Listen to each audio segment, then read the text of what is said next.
Jadi seseorang itu selonggar-longgarnya dalam beragama asal tidak pernah membunuh, tidak memburu darah yang seharusnya tidak terbunuh. Terus kalau masalah ibadah itu Allah ngambilnya sholat. Awwalu ma yuhasabu bil mar'u napa? As-sholat. Pertama yang dihisab itu sholat. Jika sholatnya lolos, maka hisab yang lainnya napa? Ringan. Gempon ngoten. Terus ada hisab-hisab yang di kula waca mungkin sampean iso ngantisipasi hisab. Nah, jadi la tazulu qadama Adam atau qadama ibni Adam yaumal qiyamah hatta yus'ala an arba'in. Pertama ditanyakan dari sifat mudanya, dihabiskan untuk apa, umurnya untuk apa, hartanya dari mana, setelah mendapat untuk apa. Terus wa an ilmihi madza amila bihi, terakhir setelah mendapat ilmu itu apa yang dia perbuat. Mulane ada orang tua ilmu dia tidak ditakoki wae pangeran ngerti apa takoki. Ilmu iso nglakoni, mboten gadah ilmu ya Gusti.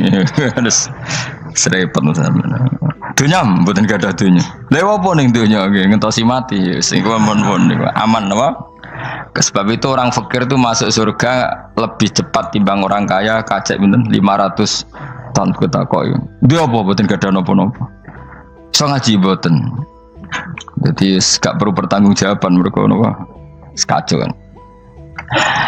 Nah, sementing kalau terangno ngeten ya. Niki penting rungokno. Mahsyar iku maknane iku nggon giringan. Terus kiai kuno maknane bayangno nggon mahsyar iku maknane tempat dihalonya semua manusia. Terus mauqif itu tempat diberhentikan, apa tempat diberhentikan. Terus di situ Anda innahum mas'ulun, mereka semuanya ditanya, dihisab. Nggih rungokno semuanya dihisab. Terus ngendikane Kanjeng Nabi, hasibu anfusakum qabla an tuhasabu. Menghisaplah diri kamu sekarang sebelum kalian semua dihisap. Sehingga potensi kita ini umat Islam utamanya yang tahu ngaji-ngaji ini, kesampean semua dihisap ini kemungkinannya kecil. Karena ketika kowe ning donya sampean sedanteni kan biasa wis donga Rabbana zulamna anfusana. Jadi ya Allah, saya ini benar-benar mendolimi diri kita sendiri. Karena tujuannya hisab itu taubah. Taubah itu mempermalukan mereka di depan umum. Saya ulang lagi ya, jadi semua hisab itu taubihan, mempermalukan mereka di depan umum bahwa mereka orang yang buruk. Sementara kamu di dunia sudah sering ngaku orang buruk. Selain ya wis rawong akeh, maksud ini kan. Jadi kayak ngakuin apa Rabbana zalamna anfusana. Sehingga ngendikane Kanjeng Nabi sebuti hasibu anfusakum qabla an tuhasabu. Menghisaplah diri kamu sendiri sebelum nanti kamu benar-benar dihisab. Sehingga umatnya Rasulullah itu kemungkinan kena hisab itu kecil sekali karena tadi sudah terbiasa menghisab dirinya sendiri. Apalagi kita, kata Rasulullah, saya dikasih hadiah yang para nabi sebelum saya enggak dikasih hadiah itu. Apa itu? 5 hal itu. Di antaranya apa? Kata Rasulullah, wa utitu khawatima suratil Baqarah. Saya dikasih terakhir-terakhirnya surat Baqarah. Di surat Baqarah itu umatnya Nabi dapat bonus dan ini luar biasa, yaitu ayat Rabbana la tu'akhidna in nasina wa akhtana. Ya Allah, jangan hisab kami, jangan beri sanksi kami, jangan azab kami kalau suatu saat kita lupa atau salah. ASP nak kue urung salah padahal mesti salah. Rai-rai ini gak mesti salah. Wes gawe perjanjian mbek pangeran Gusti. Dalam perjanjian dong, apa? Setiap saat saya salah langsung sepuro. Mohon buatan usah istighfar malih, mohon niki, mohon niku. Deal, soalnya deal ini. Nah itu ngendikane Kanjeng Nabi senyum-senyum senengnya ra karuan. Dan setiap itu dibaca oleh umatku, Allah sudah jawab qala na'am. Jadi Rabbana la tu'akhifna in nasina aw akhtana. Terus qala Allah menjawab na'am. Terus Rabbana wa la tahmil alaina isron kama hamaltahu alal ladzina min qablina. Nabi Muhammad jawab, Allah menjawab na'am. Sampai terakhir wa'fu anna, Allah jawab na'am. Kemudian para kiai itu punya kiat supaya umatnya itu hafal itu. Terus jadi bahan tahlil itu masalah ya. Faminhum ya faminhum. Sing tahlil ya ora paham, sing kritik ya ora paham. Alhamdulillah itu mesti podo-podo ra kena hisab. Mergo podo-podo ora napa? Paham. Jadi ora ono barokah kaya goblok wis barokah tenan. Mergo sing lakoni ya ora paham, sing kritik ora paham. Jadi kalimat yang di akhir surat Baqarah itu adalah termasuk hadiahnya Rasulullah yang tidak diberikan pada Nabi sebelumnya. Ini apa ini? U'titu khawatima suratil Baqarah. Saya dikasih akhir surat Baqarah. Gini ku setiap doanya umat Nabi Allah jawab napa? Naam. Jadi ya Allah la tu'akhidna, jangan kasih sanksi kita innasina au akhtona. Allah jawab naam. Itu satu. Terus kedua, umatnya Nabi itu kalau dosa itu tidak perlu prosedurnya harus istighfar. Banyak amalan yang menjadikan diampuni. Misalnya kafaratul majlis itu lafadznya agak istighfar. Subhanakallahumma bihamdik misalnya. Dan banyak imatatul adza anit thoriq. Misalnya Nabi pernah cerita ada seseorang yang nakal, kemudian gara-gara menyingkirkan duri di jalan yang ganggu orang lewat, kemudian Allah memaafkan. Ada yang dimaafkan karena ngombeni anjing, macam-macam lah. Kemudian ngombeni santri, macam-macam. Sehingga potensi kita dimaafkan itu tinggi sekali karena ada sekian amal yang itu menjadi sebab ridhanya Allah Ta'ala.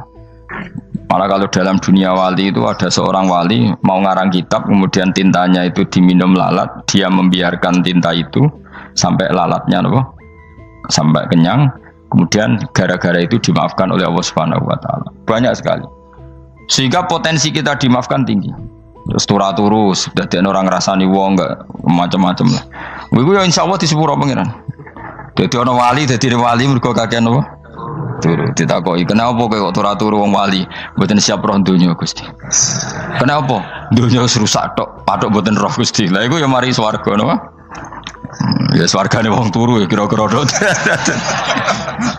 Tapi jadi umat Nabi itu luar biasa. Makanya saya yang heran nih kalau ada orang alim bikin gerakan terlalu tenanan itu keliru. Biasa mawon. Turu ku ya ibadah, wae agar gak zina, gak maling, wae agar gak nglakoni dosa gede ini sanggep ae napa? Ibadah. Karena tadi Rabbana la tu'akhidna in nasina wa akhtana. Terus Allah jawab na'am. Sehingga kiai-kiai itu takut orang itu lupa terus dimodifikasi sedemikian rupa jadi wiridan. Tapi alhamdulillah kok banyak yang kritik. Jadi ya biar seimbang, no? Seimbang kepada alam demokrasi. Jadi aku lagi kecewa mbek sing kritik. Mergo insyaallah rapati paham masalah usul ini. Karena satu-satunya cara supaya orang paham tuh pancen yo dijak latihan bareng-bareng. Gak ngono wis malah ra paham blas. Ya tapi tadi ya semua itu resiko. Zaman Nabi Sugeng ana ibadah sunat dilakoni terus, Nabi yo duka, kuwatire dianggap wajib. Tapi nek arah dilakoni blas Nabi yo duka, wong sunat ora tau dilakoni. Jadi sudah alhamdulillah sekarang ana sing ngritik, ana sing setuju biar seimbang no. Wong padha ora paham wae napa? Padha paham. Padahal makna ayat itu luar biasa. Rabbana la tu'akhidna in nasina wa akhtana. Terus kedua, Rabbana wala tahmil alaina isran kama hamaltahu alal ladina min qablina. Ya Allah, jangan beri beban kami sebagaimana Engkau memberi beban kepada orang sebelum kami. Dulu itu kalau ada orang yang salah, itu harus dibunuh oleh orang yang tidak salah. Liyaqtulal bari'u minkum al-mujrima, supaya yang tidak salah membunuh yang salah. Sehingga ketika umatnya Nabi Musa menyembah anak sapi ijel itu, apa kata Allah? Fatubu ila bari'ikum faqtulu anfusakum. Kamu syaratnya tobat harus saling membunuh, yaitu orang yang terbebas dari dosa itu membunuh yang tidak dosa. Masyhur itu. Terus Allah mengirimkan mendung yang pekat terus gelap. Ketika gelap itu yang al-bari yang enggak dosa mengeksekusi yang dosa. Sekarang kan enggak, paling tangkap KPK berarti penjara mulai juga sisa korupsi jaga. Jadi penak lah pokoknya zaman akhir itu penak. Pemenang saya KPK ini mulai disoal jadi aman lah. Sebuah sing bener di aja nih ya sing bener ya pangeran. Misalnya rasa KPK lah nak takwa ya rasa korupsi. Kalau KPK dilemahkan nanti yang korupsi marah. Lah masih orang KPK lah nak di pangeran kan ya aman karena korupsi. Iku aneh-aneh wae. Iku wong mukmin kok bakas ngono. Pokoke sementing iku nek kowe wedi pangeran kan ra usah polisi, ra usah KPK, wis tetep ra usah dosa wong wedine mbek pangeran. Nah, kecuali ra usah pangeran ateis, iku masalah. Ya, tapi kan omongan ini gak populer, padahal bener. Nah, aneh. Jadi karep pemilu ngene, terbebas korupsi nek ana KPK, urip makmur nek ana menteri kemakmuran. Pokoke kabeh kowe mbok gantungno pejabat negara. Mengane tau hitam jeblok, sak jeblok-jebloke. Misalnya rasa sejahtera, saya menteri sosial harusnya gini-gini. Ngono korupsi salah KPK. Ngono ono ora keamanan salah polisi. Senengane nyalahno wong. Gue sekali-kali nganggo tauhid. Nah ono adab iku mergo dosa yang sudah kelewat. Ya tapi kan gak mungkin ngomong bernegara gitu. Tapi atas nama iman bahasa kita seperti itu. Kalau atas nama bernegara emang kita butuh polisi, butuh tentara, butuh KPK. Tapi atas nama iman ya tadi kalau kita diberi sanksi Allah itu rata-rata dari bima qaddamat yadaka itu pasti ada salah yang pernah Anda lakukan. Ya, tapi sudahlah ini zaman sudah seperti ini. Sanut umumnya wong akeh. Kalau terang nomale masalah hisab ya. Hasibu anfusakum qabla antu hasabu. Kamu menghisaplah diri kamu sebelum kamu dihisap. Misalnya saya sebagai ulama, tentu hisap terberat saya itu kitmanul ilmi, menyembunyikan apa? Ilmu. Karena ilmu kalau disembunyikan tuh bahaya sekali. Bayangkan di alam fisik. Misalnya ada orang berkebutuhan pada kemaksiatan, terus di situ ditulis bar karaoke misalnya. Orang bisa ke sana karena ada tulisannya, ada WA-nya, ada alamatnya. Kemudian ketika Anda bisa Fathul Qorib, tidak ada tulisannya. Harusnya Anda juga nulis ahli Fathul Qorib, ahli Fathul Mu'in, nah, atau ahli Jaljalut, tulis saja. Ahli Primbon. Enggak apa-apa, tulis saja. Penerus Ronggo Warsito, tulis saja. Zaman gendeng, nara melok gendeng, rakeduman, tulis saja. Tapi barokahnya tulisan itu kan orang bisa tahu. Makanya kenapa banyak orang sufi yang sudah menyembunyikan diri wanake nakal-nakal karena dia disalahkan Allah karena menyembunyikan ilmu. Saya itu orang yang senang tertutup kecuali masalah ilmu. Saya mau mengajar terbuka seperti ini. Karena tadi awal dari dikenalinya kemakrufan adalah dimaklumatkan. Awal dari dikenalinya keburukan juga karena dimaklumatkan. Betapa celakanya kalau kemungkaran dimaklumatkan sementara kebenaran tidak dimaklumatkan.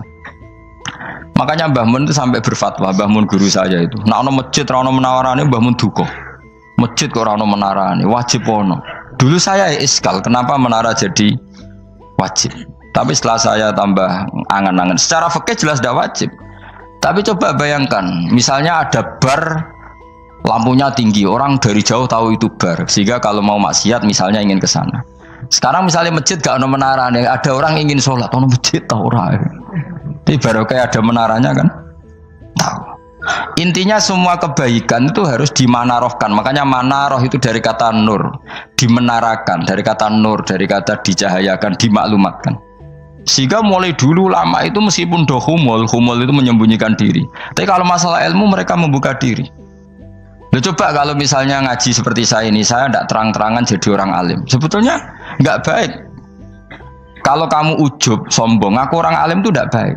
Tapi kalau kita kan tidak karena ujub tadi, harus memaklumatkan. Coba berapa bapak-bapak yang tertolong nyari bidan ketika istrinya hamil, gara-gara tulisan karena yang nolong itu bidan, ya kan, dokter gigi. Atau kalau nggak dokter, ya ahli gigi. Ahli gigi itu yang dipasang tanpa medis itu. Nggak kamu menjadi tahu karena apa coba? Tulisan. Tapi kenapa kebaikan tidak seperti itu? Harusnya sampean ya tulis saja. Misalnya sampean nggak alim saja, maklar orang alim. Siap menyalurkan ke tempat-tempat orang alim. Coba TKI tenaga kerja itu. Mereka tahu Korea, Hongkong karena tulisan penyalur tenaga kerja. Tulis saja rumah kamu penyalur ke orang alim. Nanti antar kembeduan. Kalau ada orang tanya, maksudnya gimana? Kalau butuh orang alim, tak antarkan. Oh ya sudah, itu kalau se-Indonesia, itu luar biasa. Jadi yang ngajinya dulu Fathul Qorib sampai bab sholat itu saja. Ahli Fathul Qorib sampai bab sholat. Tulis saja dalam kurung pemahaman pas-pasan. Lo coba dokter itu kan fair. Kalau ilmunya pas-pasan tulis dokter umum. Kalau dia merasa pinter dokter spesialis. Dan itu menjadi orang tahu. Tulis saya kan ke ahli saraf. Nah, lo buatan guyon itu betul. Makanya saya ini termasuk orang yang menyembunyikan diri. Tapi kalau bab ilmu enggak. Sehingga nyun saya tidak sombong, banyak gus-gus alim yang ngaji saya Jamul Jame, ngaji Mahali. Padahal itu kitab tersulit di pondok. Tapi gara-gara saya sering cerita, saya pernah ngaji Jamul Jame sama Mbah Mun. Saya pernah mentakriri kitab ini. Nya banyak yang ngaji saya. Kalau tanpa itu kan mereka tidak tahu. Ya sampean nggak apa-apa kalau menyaingi saya, tulis saja di rumah kamu ahli jamul jami'. Barang diparani ahli apa ahli jilid. Maksudnya kalau kitab kamu rusak bawa sini. Ya nggak apa-apa. Nah, sehingga syarat utama jadi nabi itu sebetulnya memaklumatkan diri. Ya saya ulang lagi. Pertama nabi jadi nabi syaratnya apa? Memaklumatkan diri. Sehingga pertama beliau jadi nabi naik gunung Sofa, kemudian ya maksara Quraisyin halummu ilayya, wahai orang Quraisy kesini. Terus nabi mulai manggil satu-satu, ya bani abdi amanaf kesini, ya bani fihir kesini. Terus saya ini adalah an-nadhirul mubin, saya sekarang diangkat jadi nabi. Terus Abu Lahab marah-marah, tabban laka ya Muhammad alihada jama'tana. Muhammad kamu itu orang sial, kita enak-enakan tidur gara-gara kamu manggil kita datang, ternyata hanya untuk urusan seperti ini. Makanya terus ada tabat yada abi labi watab. Tapi yang iman kemudian tanya, Muhammad kalau kamu setelah jadi nabi misinya apa? Saya diutus Allah untuk kamu menyembah Allah, tidak boleh menyekutukan Allah, dan Allah memerintahkan kamu afaf itu meninggalkan zina, meninggalkan maling, gini-gini. Coba kalau Nabi tidak memaklumatkan diri, jadi Nabi seklunak-klunus, ketemu wong monggo nggih. Ada temu dia nggih. Sengerti nak Nabi ku sapa sih? Sehingga orang-orang yang humul, yang menyembunyikan diri itu di bab ulama masalah besar itu, karena ciri utama dosa adalah kitmanul ilm. Makanya Nabi sidik amanat tabligh fatona. Tabligh itu lawan katanya apa? Kitman menurut. Makanya saya ngaji di mana-mana, saya di Jakarta ngaji, di sini ngaji, di Pasuruan ngaji. Harus dimaklumatkan ilmu. Dan kalau ada orang tanya ya tak jawab. Saya tuh kitab yang paling aneh di pesantren, misalnya yang mulai aneh lah, gak Jamul Jami'. Saya sampai sekarang masih ngajar Jamul Jami'. Kitab yang aneh. Macane lagi roh judulnya pusing. Jamul Jawami', kumpulane pira-pira kumpulan. Dadi ilmu apa ae ana ning kono. Sing gak ana ilmu dukun, mboten enten. Ilmu carane bodoni ora ana. Ning kono mau carane mlebu swarga tok. Mane potensi kula mlebu swarga itu tinggi sekali. Cara sing model piye duwe. Dadi ngono. Dadi cara sing model piye duwe. Dadi cukup banyak napa? Cara. Sampeyan nek cara sitok ora mesti, kula nu gak ada cara kathah. Dadi nek dari cara iki mentok, ganti cara iki mentok. Ya terakhir paling gampang ku cara nganggo fadhole pangeran. Iku kena mbok tiru, pokoke mbok swarga nganggo fadhole pangeran. Masalah utama kita sebetulnya itu, makanya saya tidak pati cocok sama orang sufi itu. Kebenaran itu harus dimaklumatkan. Sementara orang sufi itu ingin menyembunyikan diri. Itu kalau untuk yang alim itu tidak bagus. Wong kita saja tahu itu dokter atau bidan karena tulisan. Ini bidan, ini dokter. Dan mereka jujur, dokter umum, dokter spesialis. Loh, coba misalnya di kota, kamu tulis saja penyalur kebaikan. Orang yang ingin mondok, oh pondok pilihannya ada, Sarang ada, Peloso, Lirboyo. Kalau saya ke sana gimana? Oh, saya kenal busnya, tak anter.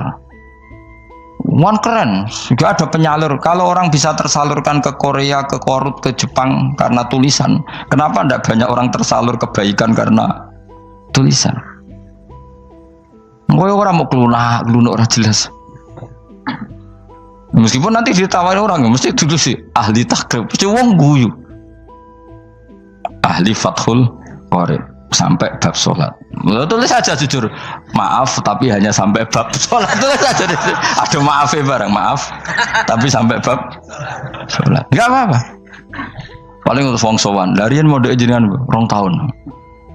Tapi ini bodohnya mau 3 bulan, mulai ngaji ini dok bab sholat. Gak apa-apa. Itu dulu memang begitu. Rasulullah zaman Sugeng itu kalau ngajari santrinya itu balighu anni walau ayah, maklumatkan ke kampung kamu meskipun 1 ayat. Banyak sahabat kalau ditanya ya tidak bisa karena ngajinya tidak hatam. Tapi ya terus gak apa-apa, kok tak soano Abu Bakar, tak soano Umar, ditanyakan yang lebih pintar. Saking tidak pahamnya sahabat itu lucu ketika ada ayat wa kulu wasrabu hatta yatabayyana lakumul khaytul abyadu minal khaytil aswad.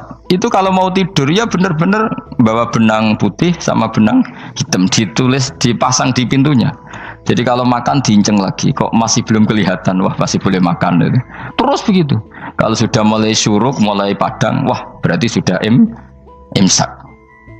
Jadi karena makanlah dan minumlah sampai benang hitam terbedakan dari benang putih. Artinya kalau malam kan dulu kan nggak ada listrik, nggak ada lampu, berarti kalau benar-benar masih malam nggak lihat berarti masih boleh makan. Nanti terus dilihat gitu. Terus ya sudah wakafnya di situ hatta yatabayyana lakumul khaytul abyadu minal khaytil aswad, wakaf dulu. Terus akhirnya Kanjeng Nabi itu piye kok umatku jadi masangi benang ini. Akhirnya Jibril teko. Ini makanya unik dalam ulumul Quran. Satu-satunya ayat yang diturunkan hanya satu kata itu ya ayat itu tok. Terus Jibril datang, Muhammad ayatnya itu kurang sitok. Minal fajr. Terus ditambahi minal fajr. Jadi minal fajr itu unik. Ada Jibril jauh-jauh dari langit. Iku mau nurun apa? Minal fajr. Makanya kalau kamu nanti dites, kalau ingin jadi dokter tafsir dites, ada satu kalimat yang diturunkan jauh-jauh Jibril ke bumi. Apa kalimat itu? Jawabannya minal fajr. Wis alim gue yakin alim. Memang ikut tak? Masa itu saudara? Mereka gara-gara sahabat itu terus masangi apa? Benang ngincang.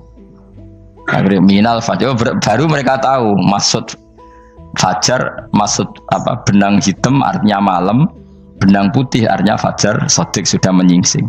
Semenjak itu sudah ada benang-benangan karena jadi orang-orang ngono maksudnya iki kurang sithik terus turun apa? Minal fajr ya. Jadi nanti kalau sampai latihan tes jadi dokter apa? Tafsir. Ayat mana yang diturunkan hanya satu kalimat atau satu kata jawab apa? Minal fajr. Itu lolos langsung dokter. Pun pinter. Ya pinter ngerpek maksudnya orang yang diganda. Lah nanti hubungan kita dengan Allah ya seperti itu.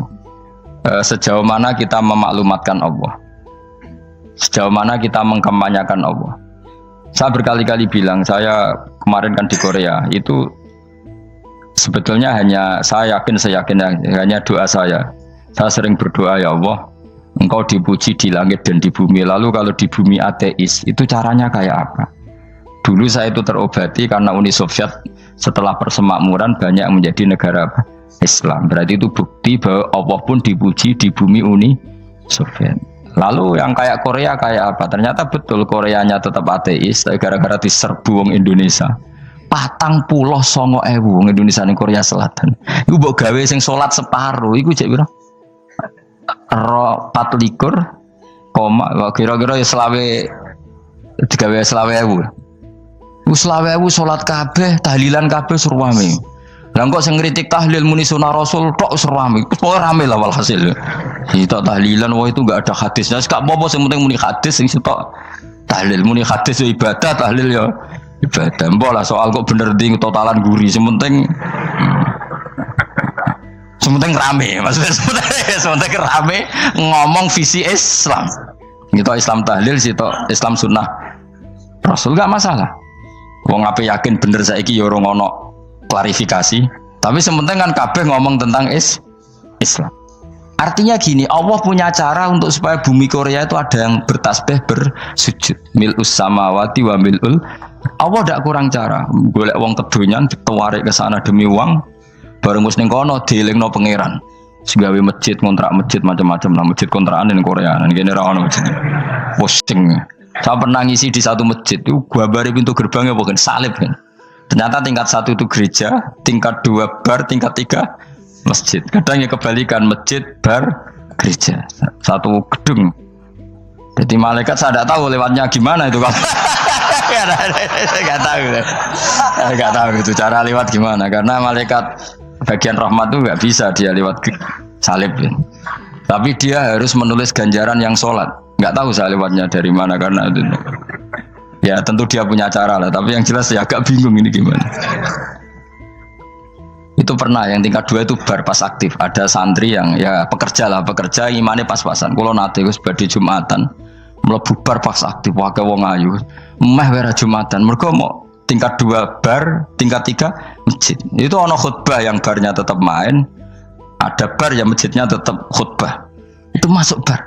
Itu Jumatan apa ning kene wae gitu. Akhirnya ya di situ beberapa menit terus ada komat Jumatan. Dosa ta Gus ini? Ya aku muni. Ya segelem Jumatan kok apik. Wong mesti dilakoni kok takok dosa ta Gus. Oh raimu kadung lakoni kok takok.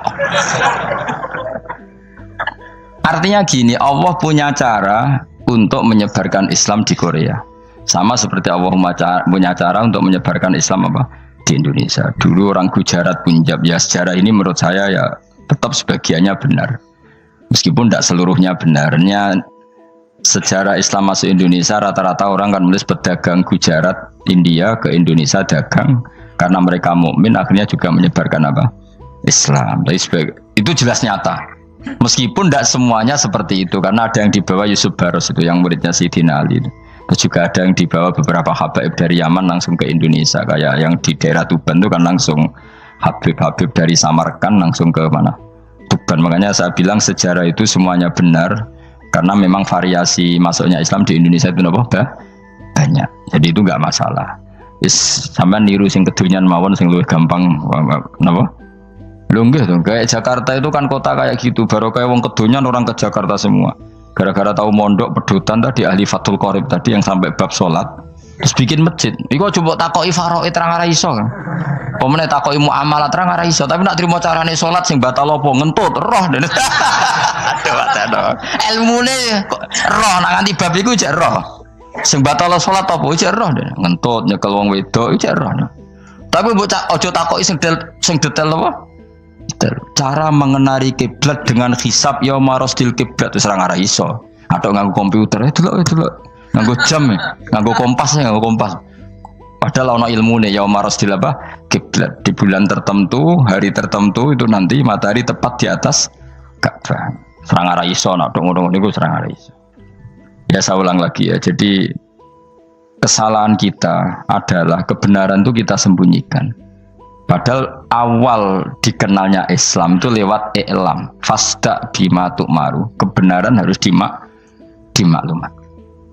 Tapi problemnya Islam Indonesia tuh kadang humul tuh bangga. Enggak dikenal orang itu bangga gini. Oke lah, kalau yang enggak, saya sendiri ya suka humul. Sampai sekarang saya suka humul. Saya sampai sekarang enggak suka tamu. Bukan karena benci tamu, ribet. Maksud saya kalau sowan kiai ya ngaji saja, ora usah sowan. Oh ribet. Ya, lucu kan, seneng Gus Bak jare wong alim. Terus senenge mau sowan tok ngaji ra gelem piye karepe. Wong kok aneh. Iku berarti kalau do karo kowe seneng dokter, di konsultasi obat ra gelem tapi ngajak jagungan. Dok, jenengan tiyang pundi? Jenengan manggen dalam mriki mulai tahun pinten? Lah ya kowe takok dokter kemalan. Mesti nek kowe takok laram apa, obate apa kok malah kenalan. Pindah Jogja tahun pinten, Dok? Dan jenengan kawin mriki tahun pinten? Lah wong jari Gus Bae wong alim kok sowan ngono. Jenengan kelahiran tahun pinten, Gus? Zaman dinosaurus. Wong alim kok takoki lahir iku piye karepe? Susah gak takok pisan matiku kapan Om. Coba betapa naifnya kita kalau kita suka dokter, terus kemudian kamu takok dok kelahiran tahun pinten jenengan. Aneh gak? Nak kowe seneng dokter mergo mau konsultasi berobat ya ngomong saja apa yang kamu butuhkan. Aku seneng wong alim yo ngaji titik. Ayo kowe misalnya seneng artis, ndelok konser artisnya takok kelahiran tahun piro. Gak penting artis ayu buat delok seneng, wes sudah gitu aja. Wong alim yang ngono ngaji seneng. Kadang wong Jawa lucu, seneng wong alim sowan terus takok-takok. Waneh, iku dudu obatno ngono, yakin ngono. Maksudnya bu sing profesional, maksudnya sing rontok bener sithik lah dadi wong. Aja bener nemen-nemen gak mungkin wis pokoknya bener sithik-sithik. Makanya kemarin ngaji apa Nasoihul Ibad kan gitu, mujalah satu ulama artinya apa? Fi majlisil ilm, ketika ngaji. Ora kok mujalah satu ulama utawa sowan matekno wong ngene tejo. Tuh. Kula termasuk kiai yang kampanye ini. Kula termasuk kiai terkenal tapi sing tamu kula rapati kathah. Kuwi jaga masyaallah tenan wis. Duh. Muga-muga rodok tobat sithik-sithik maksudnya. Maksudnya ya sudah lah. Ya tadi hubungan wong alim ya sudah ngaji. Kalau hubungan sama dokter ya tanya konsultasi apa? Medis. Kan lebih enak. Nah, hubungan mbek dukun wis takok wis. Mbah niki menyangking pundi? Kok jenengan dermemel nglafadzno apa sing kalimate sing jelas kena apa nak dermemel mandi nak jelas kok ora mandi ku piye? Takono. Aku ya guru pun mbek dukun. Wong kalimate ra jelas kok mandi. Nak jelas gak mandi. Mereka nak jelas kita bodoh ini. Ayo gumen mantra iku mesti gak wae rungokno tenanan kalimatnya terus ora jelas. Dukun-dukun dulu. Yo kok mandi, nak jelas malah. Mandine tenan ora ya ora.